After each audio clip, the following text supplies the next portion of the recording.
ನಮ್ಮ Sahyadri news channel ಅನ್ನು YouTube, Facebook ಹಾಗೂ ಇನ್ಸ್ಟಾಗ್ರಾಂನಲ್ಲಿ ನೋಡಿ. ಸಬ್ಸ್ಕ್ರೈಬ್, ಲೈಕ್ ಮತ್ತು ಶೇರ್ ಮಾಡಿ ಪ್ರೋತ್ಸಾಹಿಸಿ. ಸದಸ್ಯರ ನಡವಳಿಕೆಯನ್ನು ಆಧಾರ ಇಟ್ಟುಕೊಂಡು ಆ ನಡವಳಿಕೆ ಸಭಾ ನಡವಳಿಕೆಗೆ ವಿರುದ್ಧವಾಗಿದ್ದರೆ, ಸಭಾ ನಡವಳಿಕೆಗೆ ತಡೆ ಉಂಟು ಮಾಡುವಂಥದ್ದಾಗಿದ್ದರೆ ಅಂಥ ಸಂದರ್ಭದಲ್ಲಿ ಸದಸ್ಯರನ್ನ ಅಮಾನತಿನಲ್ಲಿ ಇರತಕ್ಕಂಥ ಅಧಿಕಾರ ಸಭಾಧ್ಯಕ್ಷರಿಗೆ ಇದೆ. 348 ಪ್ರಕಾರ ಮಾಡಿದ್ದೇನೆ ಅನ್ನುವಂಥದ್ದನ್ನು ಅವರು ಹೇಳ್ತಾರೆ. 6 ತಿಂಗಳ ಕಾಲ ನಾನು ಅಮಾನತಿನಲ್ಲಿ ಇಟ್ಟಿದ್ದೇನೆ ಅನ್ನುವಂಥ ಪ್ರಸ್ತಾಪ ಈ ಆದೇಶದೊಳಗೆ ಇದೆ. ಅಮಾನತಿನ ಆದೇಶ ಮಾರ್ಚ್ 21 ನಿಮ್ಮ ಗಮನಕ್ಕೆ ತರಬೇಕು ಅಂತಂದರೆ, ಅವರುಗಳನ್ನು ಕರ್ನಾಟಕ ವಿಧಾನಸಭೆಯ ಕಾರ್ಯವಿಧಾನ ನಡವಳಿಕೆಯ ನಿಯಮಾವಳಿ ನಿಯಮ 348 ಮೇರೆಗೆ ತಕ್ಷಣದಿಂದ ಜಾರಿಗೆ ಬರುವಂತೆ 6 ತಿಂಗಳುಗಳ ಕಾಲ ಸದನಕ್ಕೆ ಬಾರದಂತೆ ತಡೆ ಹಿಡಿದು ಅಮಾನತುಗೊಳಿಸಲಾಗಿರುತ್ತದೆ. ಇದು ಆದೇಶ. ಈಗ ನಾವು ಗಮನಿಸಬೇಕಾಗಿರ್ತಕ್ಕಂಥದ್ದು, ಈ 348 ಏನಿದೆಯೋ ಇದು 6 ತಿಂಗಳ ಕಾಲ ಅಮಾನತಿನಲ್ಲಿರ್ತಕ್ಕಂಥ ಒಂದು ಅಧಿಕಾರ ಸಭಾಧ್ಯಕ್ಷರಿಗೆ ಕೊಡುತ್ತಾ ಅನ್ನುವಂಥದ್ದನ್ನ ನಾವು ಗಮನಿಸಬೇಕಾಗ್ತದೆ. ಈ 348 ಓದಿದ್ರೆ ಸಭಾಧ್ಯಕ್ಷರಿಗೆ ಇರ್ತಕ್ಕಂಥ ಅಧಿಕಾರ ಏನು ಅಂತ ಹೇಳಿ ಗೊತ್ತಾಗ್ತದೆ.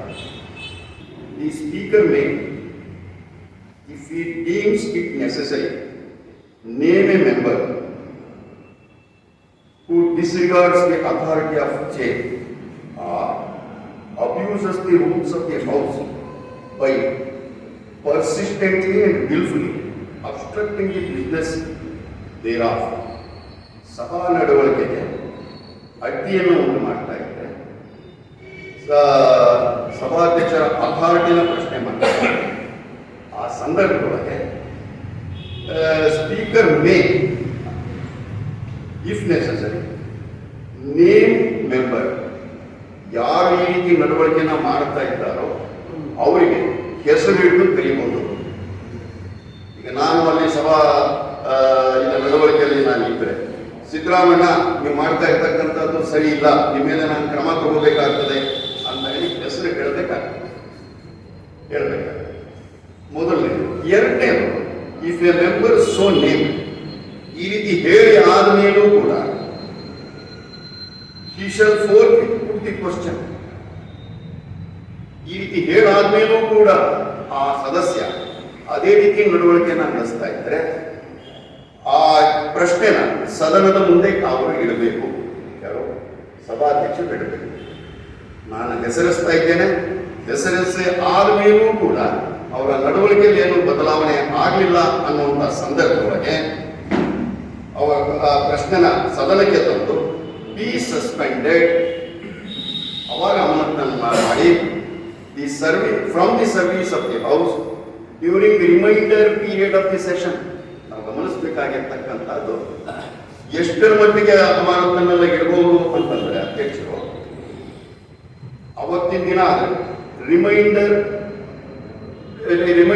ಆಫ್ ದಿ ಸೆಷನ್, ಉಳ್ಕಿ ಸಮಯದೊಳಗೆ ಇವತ್ತಿನ ದಿನ ಒಂದಿನ ಇದೆ, ಯಾವುದೋ ಮಧ್ಯಾಹ್ನ ಈ ರೀತಿ ಗಲಾಟೆ ಆದರೆ 5 ಗಂಟೆವರೆಗೂ ಸೆಷನ್ ನಡೀತಾ ಇದ್ರೆ ಇಲ್ಲಿಂದ ಈ ಸೆಷನ್ ಮುಗಿಯೋ ತನಕ ಸಸ್ಪೆನ್ಷನ್ ಅಲ್ಲಿ ಇಡಬಹುದು, ಅಥವಾ ಅವತ್ತಿನ ದಿನಕ್ಕೂ ಮಾಡಬಹುದು, ಅಥವಾ ರಿಮೈಂಡರ್ ಇಡೀ ಅಧಿವೇಶನ ಇನ್ನು 4-5 ದಿನ ಇದೆ ಅಥವಾ ಇನ್ನೊಂದು 10 ದಿನ ಇದೆ ಅಂತಂದ್ರೆ ಆ ಅಧಿವೇಶನ ಮುಗಿಯೋ ತನಕ ಮಾಡೋದಕ್ಕೆ ಇಲ್ಲಿ ಸ್ಪೀಕರ್ಗೆ ಆಗಿದ್ದಾರೆ.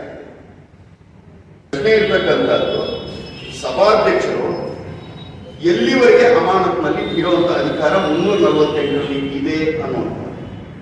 ಇದ್ರ ಪ್ರಕಾರ ಹೋದ್ರೆ, ನಡವಳಿಕೆ ಪುಸ್ತಕದ ಪ್ರಕಾರ ಹೋದ್ರೆ, ನಾವು ಸಭಾಧ್ಯಕ್ಷರಿಗೆ ಇರ್ತಕ್ಕಂಥದ್ದು ಆ ಸೆಷನ್ ಪೀರಿಯಡ್ ವರೆಗೆ ಮಾತ್ರ ಸಸ್ಪೆಂಡ್ ಮಾಡಲಿಕ್ಕೆ ಅಧಿಕಾರ ಇರೋದೇ ವಿನಃ 6 ತಿಂಗಳ ಕಾಲ ಸಸ್ಪೆಂಡ್ ಮಾಡತಕ್ಕಂಥ ಅಧಿಕಾರ ಇಲ್ಲ.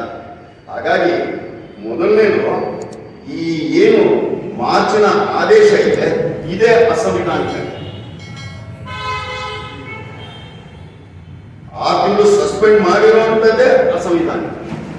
ಇನ್ನೊಂದು ಪ್ರಶ್ನೆ ಅವರು ಎತ್ತಿರ್ತಕ್ಕಂಥದ್ದು ಏನು ಅಂತ ಕೇಳಿದ್ರೆ, ಇದು ಸದನದ ನಿರ್ಣಯ ಅಂತ ಹೇಳಿ ನಿರ್ಣಯ ಸದನದ ಆದರೂ ಕೂಡ ಅಧ್ಯಕ್ಷರಿಗೆ ಆ ತೀರ್ಪು ಕೊಟ್ಟಿರುವಂತದ್ದು ಅಧ್ಯಕ್ಷರಿಗೆ, ನಿರ್ಣಯ ಸದನದಾಗಿದ್ದರೂ ಕೂಡ ಈ ಅಮಾನತಿನ ಆದೇಶದ ನಿರ್ಣಯ ತೀರ್ಪು ಯಾರ್ದಿದು?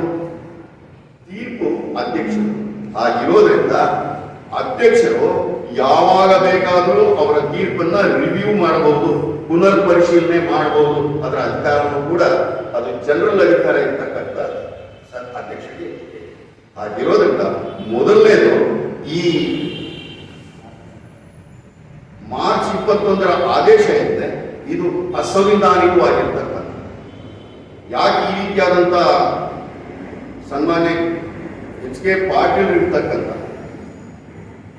ಎಚ್ ಕೆ ಪಾಟೀಲ್ ಬಗ್ಗೆ ನಮಗೆ ವಿಶೇಷವಾದಂತಹ ಗೌರವ ಇರ್ತಕ್ಕಂಥ ಅತ್ಯಂತ ಎರಡೂ ಸದನದಲ್ಲಿ, ಒಂದೇ ಸದನ ಎರಡೂ ಸದನದಲ್ಲಿ ಮತ್ತೆ ಮಂತ್ರಿಯಾಗಿ ಅನುಭವ ಇರ್ತಕ್ಕಂಥ ಎಚ್ ಕೆ ಪಾಟೀಲ್ ಕಡೆಯಿಂದ ಈ ರೀತಿಯಾದಂತಹ ಒಂದು ನಿರ್ಣಯವನ್ನ ಸದನ ತೆಗೆದುಕೊಂಡಿರ್ತಕ್ಕಂಥದ್ದು ಮತ್ತೆ ತೀರ್ಪು ಸಭಾಧ್ಯಕ್ಷರು ತೆಗೆದುಕೊಂಡಿರ್ತಕ್ಕಂಥದ್ದು ಕೂಡ ಅಸಂವಿಧಾನಿಕವಾದಂತಹ ತೀರ್ಪು. ಹಾಗಾಗಿ ಮುಂಬರುವಂತಹ ದಿನಗಳಲ್ಲಿ ಈ ರೀತಿಯಾದಂತಹ ಒಂದು ಅಚಾತುರ್ಯ ಆಗ್ತಕ್ಕಂಥ ಕೆಲಸನ ಸಭಾಧ್ಯಕ್ಷರು ಮಾಡಬಾರದು ಅನ್ನುವಂಥ ಆಗ್ರಹವನ್ನು ಆದ್ಯಂತ ಪಕ್ಷ ನಾವು ಮಾಡ್ತಾರೆ. ನಮ್ಗೆ ಮಾಡಿರೋದ್ರ ಬಗ್ಗೆ ನಮ್ದೇನು ಆಕ್ಷೇಪಣೆ ಇಲ್ಲ. ನಮ್ಮ ಆಕ್ಷೇಪಣೆ ಇರ್ತಕ್ಕಂಥದ್ದು ಭಾರತೀಯ ಜನತಾ ಪಕ್ಷದ 6 ತಿಂಗಳ ಕಾಲ ಮಾಡ್ತಕ್ಕಂಥ ಅಧಿಕಾರ ಎಲ್ಲೂ ಕೂಡ ಈ ಸಭಾ ನಡವಳಿಕೆಯ ರೂಲ್ಸ್ ನಲ್ಲಿ ಇಲ್ಲ. ಅಧ್ಯಕ್ಷರಿಗೆ ಸಸ್ಪೆಂಡ್ ಮಾಡತಕ್ಕಂಥ ಅಧಿಕಾರ ಇದೆ. ಆ ಸೆಷನ್ಗೆ ಸಂಬಂಧಪಟ್ಟಾಗೆ ಸಸ್ಪೆನ್ಷನ್ ಮಾಡಬಹುದೇ ವಿನಃ 6 ತಿಂಗಳ ಕಾಲ ಮಾಡೋದಕ್ಕೆ ಅಧಿಕಾರ ಸಭಾಧ್ಯಕ್ಷರಿಗೆ ಈ ನಡವಳಿಕೆ ಕೊಟ್ಟಿಲ್ಲ. ಹಾಗಿರೋದ್ರಿಂದ ಈ ಮಾರ್ಚಿನ ಅಮಾನತ್ ಆದೇಶ ಏನಿದೆಯೋ ಇದೇ ಅಸಂವಿಧಾನಿಕ ಅನ್ನುವಂಥ ಅಂಶ ತಮ್ಮ ಮೂಲಕ ಸಾರ್ವಜನಿಕರಿಗೆ